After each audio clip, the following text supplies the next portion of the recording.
Des estimations récentes indiquent que le conflit a perturbé l'éducation de plus de 700 000 enfants. C'est l'une des conséquences psychologiques lourdes et à long terme de ce conflit qui aura trop duré et causé de nombreuses victimes.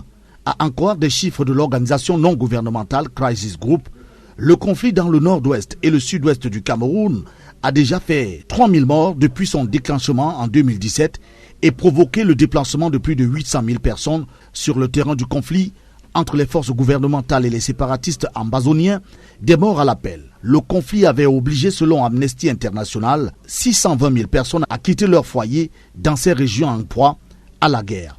87 000 personnes obligées à se réfugier au Nigeria voisin.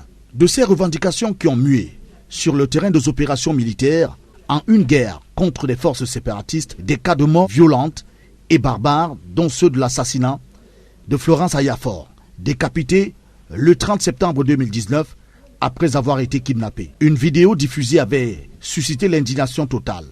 L'horreur va monter et toucher à son paroxysme avec l'enlèvement le 15 juin 2021 de 6 délégués départementaux à Ikondo-Titi dans la région du sud-ouest du Cameroun.